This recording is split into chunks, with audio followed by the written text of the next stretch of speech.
Salut chers réseaux, j'espère que vous allez bien. Aujourd'hui, je viens vous parler d'un outil SIG pour faire le géoréférencement de manière semi-automatique.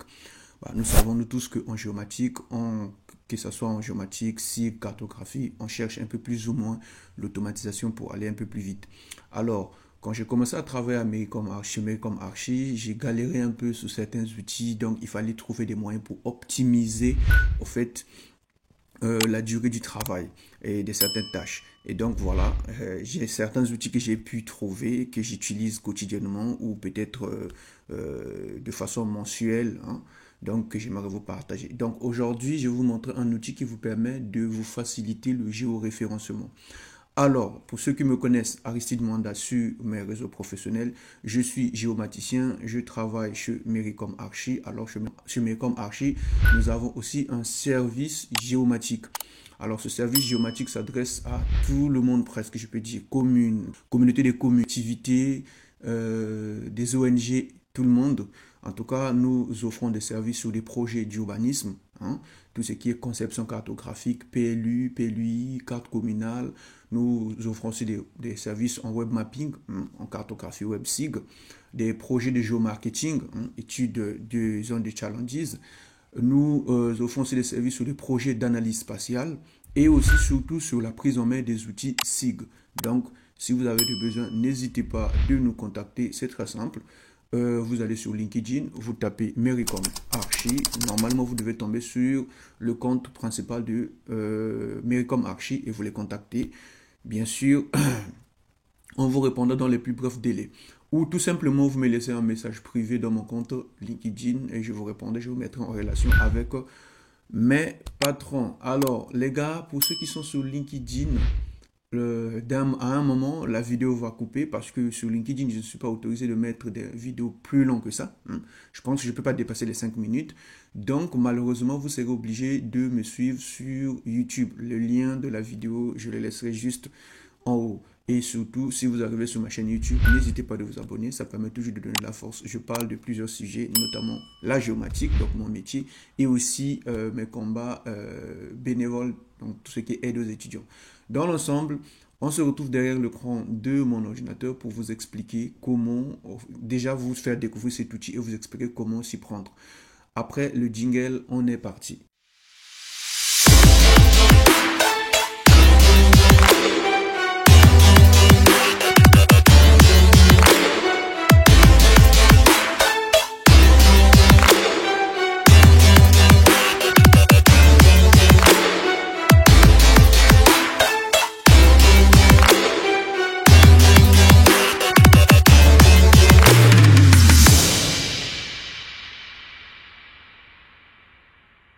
L'écran de mon ordinateur pour faire la magie. Ok, donc premièrement je vais me rendre sur mon logiciel QGIS. Voilà, donc je vais créer un projet. Bon, moi souvent j'aime un peu mettre OpenStreetMap derrière. Voilà, ça me permet quand même, je sais pas, ça dépend de chacun d'entre nous. Moi j'aime un peu quand il y a OpenStreetMap, ça permet de mettre un peu le mood. Donc premièrement on va créer un projet. Déjà sur QGIS on va créer un projet, on va enregistrer notre projet sous, ou vous enregistrez directement ici. Voilà, vous mettez enregistrer sous. Moi, j'ai créé un dossier tuto, voilà, tuto QGIS. Et donc, je vais créer un nouveau dossier pour mettre mon projet. Voilà. Et donc, je le mets ici, je mets tuto géoréférencement. Tuto géoréférencement. Voilà. Donc, voilà, je l'ai enregistré. Vous voyez, le nom de mon projet, il est là. Là, je peux plus perdre mon projet. Alors, ce que je vais faire, c'est que je vais aller chercher le logiciel avec lequel, ou le plugin, si on peut dire ça comme ça, ou l'extension qui nous permet de faire le géoréférencement semi-automatique. On va venir sur cette sur l'onglet extension, et on va mettre toutes les extensions. Donc, vous allez chercher le Freehand Raster Georeferencer. Freehand Raster Georeferencer. Et donc, ça s'écrit free. Bon. Moi, ça est déjà là. Normalement, je l'ai déjà installé. Vous tapez là, moi, je l'ai déjà installé. Je ne peux plus le réinstaller. Donc, vous installez. Vous installez ici, à la place de réinstaller, c'est écrit installer. Vous cliquez là, vous installez, ça va s'installer. Et normalement, ça va s'afficher sur la barre. Ici, le logiciel, il est là. Enfin, le plugin, il est là. Il commence là, il se termine là. Je vais vous expliquer le rôle de tous ces boutons-là. Et donc, si vous ne l'avez pas, ben, vous venez la chercher sur la table ici. Vous cliquez clic droit, vous cherchez un peu, voilà, free. Moi, si je clique là, ça va s'enlever, mais vous pouvez toujours, voilà, l'activer pour que ça sorte là. Ok, alors donc ce qu'on va faire c'est quoi? C'est que pour géoréférencer, il y a un principe. Le principe, c'est d'avoir des points d'ancrage. À l'époque, pour géoréférencer, qu'est-ce qu'on faisait? On venait ici, ou du moins pas qu'à l'époque, mais d'habitude, pour géoréférencer, on clique sur couche et on clique sur géoréférencer. Donc, normalement, là, tu importes ton raster. Si tu as un raster, par exemple, moi, je peux prendre ce raster-là, je peux le mettre là, voilà. Et donc, je clique et voilà. Vous savez comment ça marche déjà. Si vous avez des compétences sur QGIS, vous savez comment ça marche. Et nous, on va pas passer par là, on va passer par le plugin qu'on vient d'installer. Et donc, ce plugin, on doit avoir des points d'ancrage. Moi, je travaille plus avec des... attendez, je vais vous montrer. Donc, je travaille plus avec des documents comme ça. Donc, ça, j'ai pas de point d'ancrage. Je sais pas où est-ce que je veux, voilà, où est-ce que je peux mettre mon point pour que ça puisse être exact. Ce que je vais faire, c'est que j'ai élaboré une technique. Qu'est-ce que je fais? Moi, je vais faire le géoréférencement par rapport à une couche existante. Donc, je vais importer une couche existante qui va me permettre, en fait, de géoréférencer mon raster. Comment je vais m'y prendre?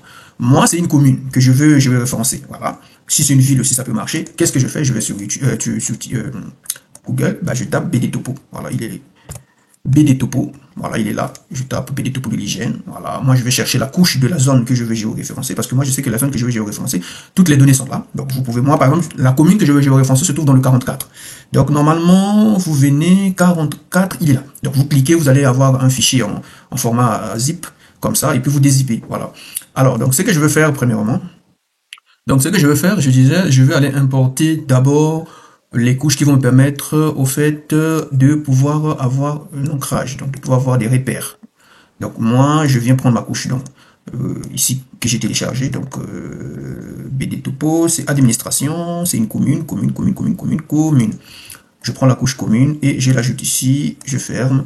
Donc, normalement, si je fais zoom sur l'image, voilà, j'ai mon département 44. Et donc, je vais aller chercher ma commune. Je vais dans la table attributaire. Voilà, il y a beaucoup de communes. Alors, comment je fais pour retrouver vite ma commune? Ben, je fais une sélection par... voilà, donc, je vais mettre... donc, de me sélectionner le champ INSECode qui a pour caractéristique le 44 000. Je pense que c'est ça. J'espère que je ne vais pas me fourvoyer.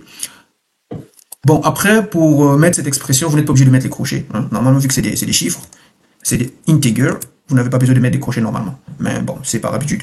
Mais si c'est des chaînes de caractères, vous devez mettre des crochets. Donc, je vais sélectionner, je vais fermer. Ça me dit ici, il y a un qui a été sélectionné. Bah, normalement, si je ne montre que les couches sélectionnées, ça montre ça. Donc, je reviens ici, ça montre que ma commune est là. Ce que je fais, c'est que je vais enregistrer cette commune sélectionnée, exporter cette commune sélectionnée, donc sauvegarder les entités sélectionnées. Je vais venir l'enregistrer dans mon truc de tuto, il est où? Tuto QGIS, et donc je mets une limite. Voilà, je vais juste limite, je l'enregistre en dehors. Organisez bien votre travail, moi je le fais parce que je fais juste vite fait pour vous montrer un truc, mais sinon organisez bien votre travail. Quand vous êtes sigiste, vous devez savoir organiser votre travail. Donc voilà ma commune. Alors pour que ça me sert, je vais le mettre je vais mettre le remplissage en transparence, voilà. Remplissage, je le mets en transparence, voilà. Et j'augmente un peu les bordures, c'est pour bien voir ma commune, voilà. Et donc je ferme. Là, ça va me servir de repère. Alors, étape suivante, importer, en fait, mon raster. Donc ce que je vais faire, c'est que je vais venir faire entrer mon raster dans cette commune. Voilà, pour que ça se superpose parfaitement. Parce que je me rends compte que même si je zoomais ici, j'aurais pas vraiment d'objet qui me permettra de faire le géoréférencement. Donc je préfère utiliser les limites de la commune comme repère. Je vais utiliser les limites de la commune comme repère. Donc, du coup, qu'est-ce que je fais? Je viens ici, bon, je vous avais dit, rappelez-vous, ça c'est mon logiciel. Hein? Mon Freehand Raster Georeferencer, ça c'est mon plugin ou mon extension ou mon logiciel, quand vous voulez, mon application. Donc, je vais cliquer ici, Add. Je vais chercher mon raster, il est là, normalement. Je le clique, il est là, je le prends. Add News. Donc, vous voyez qu'il s'est positionné un peu à côté. Voilà, donc c'est à moi maintenant de bien le cadrer. En gros, ici, le géoréférencement, c'est juste pouvoir cadrer ce truc. Comment je fais? Toutes les touches qui sont là, en fait, tous les boutons qui sont là, en fait, ils ont un rôle. Ça, c'est pour bouger, en fait, le raster, move. Ici, c'est pour rotate, donc, roter, voilà, faire pivoter à gauche, à droite, en haut, en bas, voilà. Celui-là, en fait, il permet de, en gros, cadrer le raster, scalar raster. Ici, celui-là, il permet d'ajuster, en fait, le raster. Celui-là, je pense que c'est le 3D, je crois, avec 2 points plutôt, juste avec 2 points, je refais ça avec 2 points. Celui-là, c'est la transparence moins, la transparence plus, ça c'est l'enregistrement, ça c'est revenir en arrière. Et donc, moi, je vais prendre par exemple le move, je vais bouger mon raster comme ça. C'est ce que je vais faire pour avoir une bonne visibilité, je prends ma limite, je le mets au-dessus de mon raster. Vous voyez, là, il est au-dessus de mon raster. Qu'est-ce que je fais? Donc, j'étais à move, voilà, je reviens sur move, je prends mon raster, je le mets là. Ok, et je prends adjust. je vais ajuster mon raster pour me permettre qu'il entre dans les limites. Donc je vais l'ajuster. Voilà. Vous voyez que là, il rentre dans les limites. Et là, je remonte un peu comme ça. Voilà. Bon, là, je sens que c'est un peu borderline. Je remonte un peu comme ça. Et puis je ramène un peu comme ça. Voilà. Et donc là, vous voyez, en 2-3 clics, 2-3 mouvements, mon géoréférencement, il est bien fait. Donc, ma commune entre bien dans le cadre. Si je zoome, normalement, vous voyez que, voilà, il est là. Il est bien dans le cadre. Et du coup, ici, donc j'ai bien géoréférencé ma commune, impeccable. En moins de temps. Bon, après, ça arrive que vous ayez plusieurs photos à agencer. Vous pouvez utiliser la même technique. En tout cas, moi, j'utilise les communes pour pouvoir avoir des repères. Mais vous pouvez utiliser des trucs. Si vous avez en bas une couche ou peu importe le truc, vous pouvez utiliser un truc. Mais au moins, vous connaissez le principe avec le plugin, comment ça fonctionne, comment fonctionne l'extension. Donc, un truc que je devais faire peut-être pour 3 heures, 4 heures, je l'ai fait en moins de vite fait, rapidement, je l'ai fait, j'ai géoréférencé mon truc. Et donc, je peux enregistrer mon raster. Qu'est-ce que je fais? Je viens ici. J'enregistre, browse, document, ouais, je l'enregistre ici. Bon, je peux changer de nom, moi je ne change pas de nom. Je l'enregistre. Il me demande put rotate into Word file. Donc je peux aussi créer un document Word. Je peux aussi créer un document, je peux aussi cocher les deux. Je clique. Donc normalement, si je repars dans mon document tuto, je dois retrouver ici j'ai des points qui ont été enregistrés. Ouvrir avec on va prendre bloc-notes par exemple, une seule fois. Vous allez voir que voilà, j'ai mes points au fait qui ont été utilisés pour géoréférencer au fait ma commune. Donc vous pouvez, et puis si vous avez pas un script Python, voilà, je sais pas, vous pouvez récupérer ces points là pour les mettre dans un script Python et autres. Donc en gros c'est ça. Et si je veux ouvrir mon raster, par exemple, m'assurer est-ce que ça c'est bien, mon raster il s'est bien géoréférencé, c'est simple. Je vais par exemple faire disparaître celui-là, je vais faire disparaître celui-là. Je vais récupérer mon image géoréférencée, c'est bien écrit, capture d'écran, géoréférencé, voilà, je viens, je l'importe ce QGIS, vous allez voir normalement, ça doit le faire. Et voilà, il est géoréférencé. Mon